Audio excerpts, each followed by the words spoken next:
بسم الله الرحمن الرحيم. مشاهدينا السلام عليكم ورحمة الله وبركاته. أهلا بكم في هذه الحلقة التي نتناول فيها تصريحات بنيامين نتنياهو رئيس الحكومة الإسرائيلية، التي قال فيها أنه كما حدث في كل الدول العربية من تغيير مناهج التعليم وتغيير الخطب والدروس داخل المساجد المسلمين في كل البلاد العربية، سوف نفعل ذلك في غزة أيضا، لأنه غزة المنطقة الوحيدة اللي رفع راية التمرد بتقول مساجدنا لن يجري الإشراف عليها ولا التدخل فيها، والتعليم وما يتعلق بالمرأة الفلسطينية لا يسمح بالتدخل فيه، فكيف ترفع راية العصيان؟ سنكسرها. أيضا إيلون ماسك قال له هذا رائع، هذا عظيم جدا وممتاز جدا.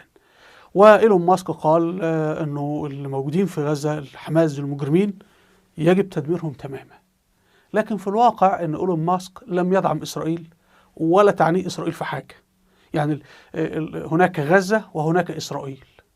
إيلون ماسك مع تدمير الهوية الإسلامية الموجودة في غزة، ولكن هو ليس مع إسرائيل، هو في طريق ثالث كما سنوضح. وتعالوا نبدأ ونسمع هذه التسجيلات. لكن نبدأ أولا من هذه الصورة. كما تشاهدون الدرع الواقي من الرصاص، لزوم التصوير طبعا. نتنياهو ارتدى عليه العلم الإسرائيلي، لكن إيلون ماسك ماذا فعل؟ رفض ان هو يرتدي العلم الاسرائيلي، وقام بقلب الدرع الواقي لاخفاء العلم الاسرائيلي. وهنا ايلون ماسك ايضا ذهب، كما تشاهدون ما فيش العلم الاسرائيلي، هنا في العلم الاسرائيلي. وتلاحظون حضراتكم ان وضعوا امامه سرير اطفال، وقال له ان فيه رصاص انضرب في هذا السرير، رغم ان ما فيش ولا خرم في السرير يعني، وانه حماس كانت بتقتل الاطفال. ثم عملوا مساحة على تويتر، نتنياهو قال فيها معلومات مهمة جدا. قال بعد تدمير حماس هندمر حماس، ندمر الجيش الأول. القاعدة اللي كان بيقولها المؤرخ البريطاني تيمو ميتشل في كتابه استعمار مصر، يقول أسرنا أجسادهم وبعد ذلك سنأسر عقولهم. يعني نهزمهم عسكريا، هم نأسر عقولهم. وده لما الإنجليز احتلوا مصر بعد ما دمروا الجيش المصري في تلك الفترة، فتحوا في القاهرة 600 خمارة، وكان عدد سكان القاهرة 700,000، يعني كانت مدينة صغيرة من حي يعني من أحياء اليوم. وفتحوا دور الدعارة، والشرطة كانت بتاخد اللي شغالة في الدعارة تكشف عليها، والشرطة كانت بتقوم بدور مهم جدا في حماية الدعارة يعني. فيقول نتنياهو بعد تدمير حماس يجب علينا إزالة راديكالية غزة، اللي هو الإسلامية بتاع غزة أو الهوية الإسلامية. يجب علينا إلغاء التشدد في غزة، وخاصة في المسجد والمدارس. يعني إسرائيل هتتدخل في اللي بيحصل في المساجد والدروس في التعليم في المساجد والمدارس. يضيف أن هذا حدث في دول الخليج، فجرى إلغاء التشدد الإسلامي في هذه الدول، وهذا يحدث إلى حد كبير في السعودية. تعالوا نسمع. How are they being trained to have to believe that murdering and having joy at the death of civilians is a good thing, and to stop that training? Well, I think you hit the nail on the head, because we have first a mission to destroy Hamas. Nothing's going to stop that, because if you want peace, destroy Hamas. If you want security, destroy Hamas. If you want a better life for the Palestinians in Gaza who've been hijacked by Hamas, destroy Hamas. All of that is a precursor to the question that you asked. You first have to get rid of the poisonous regime, as you did in Germany, as you did in Japan, in World War II. These were two. There's no choice. There's no choice. So that's a prerequisite. Yes. Is that possible in the Arab world? And I categorically say, of course it is, because we've seen it already in two places. We've seen it in the Gulf states, and we see that when you visit Dubai or when you visit Abu Dhabi or when you visit Bahrain, you see something entirely different. Sure. There was, in fact, a cultural change there. And let me say that that same thing is, in my opinion, happening to a considerable extent in Saudi Arabia. The de-radicalization of these Muslim countries, these Arab countries, some of it already took place, some of it is taking place. Yeah. So we have to do the same thing. We have to demilitarize Gaza after the destruction of Hamas, and we have to de-radicalize Gaza, and that will take some time, especially work on the mosques and on the schools.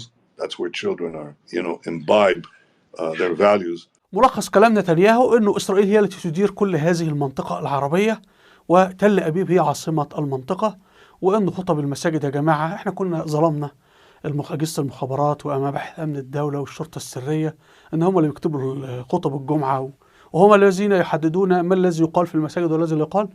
الواضح أنه طلع أنه تل أبيب هي التي تحدد هذه الأمور.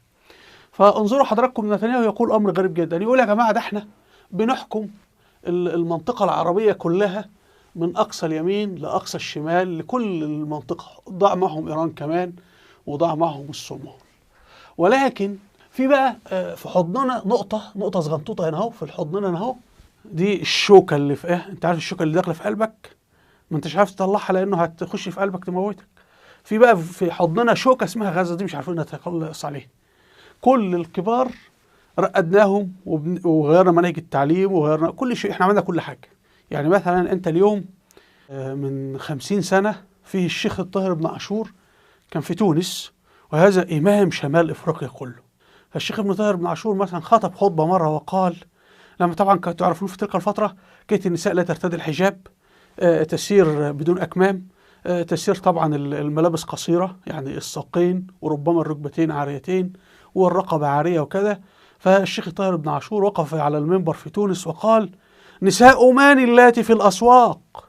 وسأل المصلين مرة أخرى: نساء من اللاتي في الأسواق؟ فلم يرد عليه أحد من المصلين، فقال لهم: لا خير في صلاتكم ونساؤكم عرايا، لا خير في صلاتكم ونساؤكم عرايا.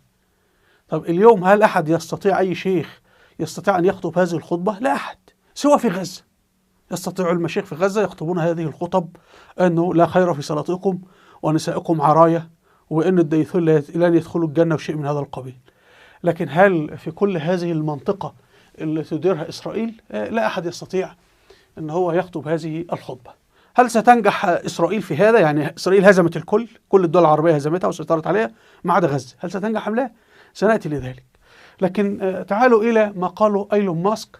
فإيلون ماسك قال: أشعر بالانزعاج مما شاهدته في الفيلم، لأنه إسرائيل عرضت عليه فيلم لمقاتلي حماس هم بيقاتلون، يعني الكاميرات اللي صوروها من فرحة مقاتلي حماس عند قتلهم المدنيين الأبرياء، بما في ذلك الأطفال والأشخاص العزل بشكل أساسي. طبعا هذا الفيلم نحن لم نشاهده، وإسرائيل بتعرض إيه الله أعلم بقى تعرض يعني.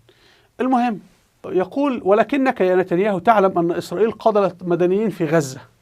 أول ما قال هذه الجملة نتنياهو فتراجع فورا إيلون ماسك وقال: ولكن إسرائيل تحاول تجنب قتل المدنيين وتبذل كل ما في وسعها لتجنبه. It was jarring to see the scene of the massacre, or one of the scenes of the massacres, as well as to see the short film afterwards that showed more of innocent people getting killed. It was troubling in that movie, especially to see the joy experienced by the people that were killing innocent civilians, including kids and babies and defenseless people, essentially. So, I mean, the rebuttal is often made that but Israel has killed civilians, also in Gaza. But there is an important difference here, which is that Israel tries to avoid killing civilians, doing everything it can to avoid killing civilians, and there's not sort of joy expressed. I mean, it was troubling to see massive protests in almost every major city in favor of Hamas, they generally characterize it as sort of a Free Palestine movement. And I think one can generally agree that we want a good future for Palestinians. لكن إيلون ماسك عمي تماما عن الصواريخ الإسرائيلية اللي بتقصف في المستشفيات التابعة للأمم المتحدة التي فيها أطفال ونساء وأبرياء، رغم أن فيها أطباء أمريكيين وبريطانيين ومن كل الجنسيات. إيلون ماسك عمي تماما عن الصواريخ اللي إسرائيل بتقصفها على مدارس الأمم المتحدة، مدارس الأونروا اللي فيها أطفال ونساء، والأمم المتحدة مبلغة إسرائيل دي مناطق مدنية ومناطق لجوء، والنساء والأطفال يا عيني لجأوا لهذه الأماكن على أساس أن إسرائيل تستحي من المجتمع الدولي والأمم المتحدة، ولكن قصفوها. وشاهدنا ما جرى في مستشفى الشفاء والرنتيسي والمعمداني وغيره. لكن إيلون ماسك لم ينطق بكلمة. لماذا؟ الناس مع القوي، فإسرائيل قوية، فالكل إسرائيل جيدة. حتى لما إسرائيل بتقتل المدنيين هذا والله بيبقى يعني قتل من أجل الخير غير مقصود. يعني يا جماعة قصفت مستشفى، يعني إيه المشكلة إن موتت كام ألف طفل ولا 4000 طفل الآن قتلوا في مدارس الأونروا في المستشفيات. ولكن إيلون ماسك أيضا لم يتحدث شيئا عن المرأة الإسرائيلية التي قالت أنه جنود حماس لما قاموا باعتقالنا جاءت الدبابات الإسرائيلية وقصفتنا وقتلتنا. يعني الدبابات الإسرائيلية والطيران الإسرائيلي قتل نساء وأطفال إسرائيليين. وده في حديث مع راديو إسرائيلي، فالمذيع بيسألها بيقول لها هل يمكن أن يكون قتل الرهائن الإسرائيليين من نيران قواتنا الإسرائيلية؟ فقالت له نعم بالتأكيد. עכשיו איתנו יסמין מקיבוץ כברי. שלום לך יסמין. שלום, בוקר טוב. את היית באותה מסיבת טבע שהפכה למסיבת טבח. נכון. והיית אפילו בת ערובה במשך 2.5 בידי הטרוריסטים של חמאס. נכון. אני אחרי המסיבה ברחתי יחד עם... הטרוריסטים ירו בהם? לא. הם נהרגו מהחילופי ירי, תבין שהיה חילופי ירי מאוד מאוד קשים. זאת אומרת, יכול להיות שזה כוחותינו ירו בהם? חד כשניסו משמעית. לפסל את החוטפים, את הם חיסלו את החמאס. כולם, כולל בני ערובה. כי היה שם חילופי ירי מאוד מאוד קשים. 2 פקזים של טנק שירו לתוך הבית, שזה בית קיבוצי קטן, זה לא איזה, רואים את זה בחדשות. כן. זה לא מקום גדול. וברגע הזה כולם נהרגו, היה שקט חוץ מניצולה אחת שיצאה הדס דגן, וזהו, וגם. איך כולם נהרגו? מהחילופי אש. מחילופי אש, כלומר יכול להיות שגם זה מאש כוחותינו? חד משמעית. כן? וככה אני מאמינה. אוי, זה... כי סיפור קריאה הם מתעללים בכם? או שהם... הם לא מתעללים בנו, הם מתנהגים אלינו בצורה מאוד אנושית, זה אומר שהם שומרים עלינו. כן? כן, מה זה אומר אנושית? שומרים עלינו, הם נותנים לנו לשתות פה ושם, שהם רואים שאנחנו בלחץ, הם מרגיעים אותנו. הייתה תחושה מאוד מאוד מפחידה, אבל אף אחד לא התנהג אלינו באלימות. למזלי, לא קרה לי מה שאני שומעת בתקשורת. קרו דברים איומים ונוראים. السؤال هل ستنجح إسرائيل في هزيمة غزة كما نجحت في هزيمة والسيطرة على كل الدول العربية؟ الإجابة لا بنسبة 100%. لماذا؟ لأن هذه سنة الله. تعالوا راجع القرآن الكريم والتاريخ. أنا لما بقرأ التاريخ أجد أمر عجيب جدا، إنه دائما في منطقة كده تقف، يعني منطقة صغيرة جدا تقف وتقول أنا لن أسير ضمن الموجة العامة، ولا تستطيع الموجة العامة إن هي تزحزحها مكانها، صخرة كده وسط البحر. فحاولت أجد تفسير لهذا، فالمهم وجدت التفسير في القرآن الكريم في حالتين متناقضتين. الله سبحانه وتعالى يقول وإن من أمة إلا خلا فيها نذير وليس رسول. فستجدون إن كل شعب، كل أمة في كل زمان، في واحد وقف كده وقال لا أنا مش همشي وأنا مش هنفذ هذا الكلام. فتلاقي إنه كل المنطقة أصبحت خاضعة إلا طلعنا منين غزة دي ما احناش عارفين. لماذا؟ لأنه لما يجي ربنا يقول لك أنت لماذا نافقت الدولة القوية والحاكم القوي؟ تقول والله كنت محتاج وظيفة، كنت محتاج عمل. فيقول لك ما كان في غزة وكانوا أهل غزة بيجوعون ولم ينافقوا. يعني ربنا عامل غزة دي اختبار لنا، إنه لما نحن نشكو أمام الله سبحانه وتعالى عن الجرائم ولا عن الموبقات ولا عن المعاصي اللي احنا بنرتكبها، فربنا يقول لك ايه اهو ما في غزة امامك اهي. فهمنا؟ ادي لذلك ربنا قال ايه الا ما من امة الا خلا ايه نذير، وان من امة الا خلا فيها نذير. ففي نذير. فانا بقول اهل غزة دول هم النذير اللي ربنا بعتهم لهذه المنطقة. ايضا الله سبحانه وتعالى يقول ايه ولكل قوم هاد. كل قوم فيهم هاد، في قوم العرب فيهم هاد، قوم الأتراك فيهم هاد، واحد يهديهم.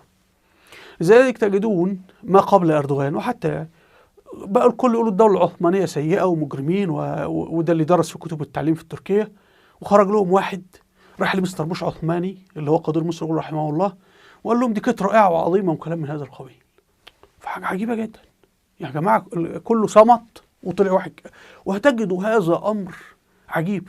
حتى حصل في أيام جمال عبد الناصر في مصر، كل الإخوان المسلمين في السجون أرسلوا برقيات لجمال عبد الناصر أنت رئيس الجمهورية، ما عدا مين؟